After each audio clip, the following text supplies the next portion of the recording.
টাকা জমানো একটি আর্ট বা শিল্প যা ধনীরা খুব নিখুঁতভাবে করে। চাইলে আপনিও পারতেন, কিন্তু দুঃখের বিষয় আপনি সে বিষয়ে জানেন না। একটি গবেষণায় দেখা গেছে শুধু আপনি নন, পৃথিবীর 95% মানুষ জানে না কিভাবে টাকা জমাতে হয়। আজকের এই ভিডিওতে আমি এমন 5টি গবেষণা প্রমাণিত নিয়ম নিয়ে আলোচনা করব যেখান থেকে আপনি শিখবেন কিভাবে অল্প টাকা ইনকাম করেও সঞ্চয় করতে হয়। 1. পে ইউরসেলফ ফার্স্ট নীতি। এটি ধনীদের প্রধান মানসিক কৌশল, যাতে করে তারা আরও উন্নত জীবন যাপন করার জন্য সামনে অগ্রসর হয়।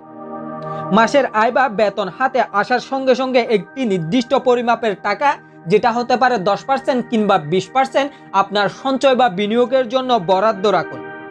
এতে করে আপনি যে টাকা হাতে থাকবে সেই টাকা দিয়ে যেমন জীবন পরিচালনা করা শিখতে পারবেন, ঠিক তেমনই আপনার টাকা সঞ্চয় বা বিনিয়োগমুখী হবে।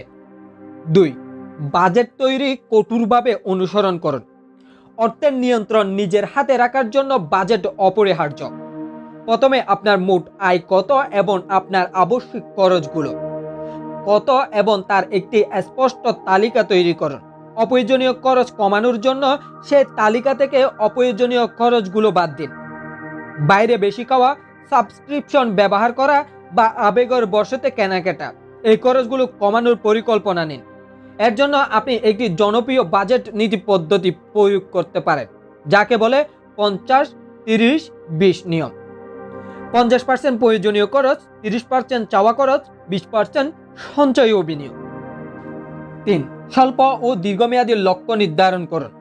গন্তব্যহীন নৌকা কখনো কূলে ফিরে না। নির্দিষ্ট লক্ষ্য ছাড়া সঞ্চয় করা কঠিন। স্বল্প মেয়াদী 1 বছর হতে পারে।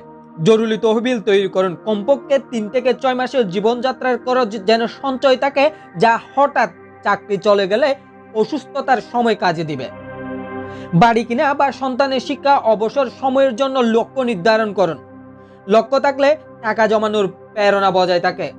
এর জন্য লক্ষ্য নিতে পারেন দীর্ঘমেয়াদী, হতে পারে 5 বছর। এভাবে আপনার টাকাকে লক্ষ্য নির্ধারণের মাধ্যমে অনেক উন্নত পর্যায়ে নিতে পারেন এবং নিজেকে অনুপ্রাণিত করতে পারেন লক্ষ্য পূর্ণতার মাধ্যমে। 4. Automatic saving setup. টাকা জমানোর কাজটি সহজ করে তুলুন।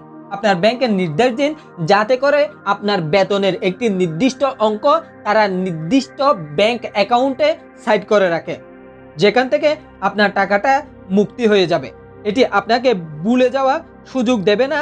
আপনার যে একটা সেভিং অ্যাকাউন্ট আছে, যেখানে আপনার বেতন থেকে টাকা সঞ্চয় করতে হবে। আপনি যখন টাকা জমানোকে সহজ করে ফেলবেন, তখন আপনার টাকা জমানোর অগ্রগতিটা আরো উন্নত হবে। 5. ঋণ পরিশোধের অধিকার দেওয়া। উচ্চ সুদের ঋণ সঞ্চয়ের পথে প্রধান বাধা। ক্রেডিট কার্ড বা ব্যক্তিগত লোনের মতো উচ্চ সুদের ঋণগুলো দ্রুত পরিশোধ করার চেষ্টা করুন। ঋণের সুদে পরিশোধ করা মানে ভবিষ্যতের সঞ্চয়ের জন্য সুযোগ হারানো। ঋণ পরিশোধের পরে সেই পরিমাপ অর্থ আপনি সঞ্চয়ে ব্যবহার করতে পারবেন। এতে করে আরো উন্নত ফাইন্যান্সিয়াল জীবন আপনার জন্য অপেক্ষা করে।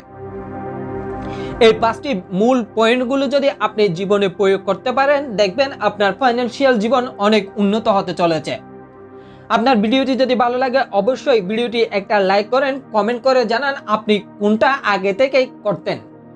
যদি এই ভিডিওটি বা এই চ্যানেলটির ভিডিওগুলো আপনার ভালো লাগে, তাহলে চ্যানেলটি সাবস্ক্রাইব করুন। পরবর্তী ভিডিওর অপেক্ষায় রেখে আপনার থেকে আজকে বিদায় নিচ্ছি।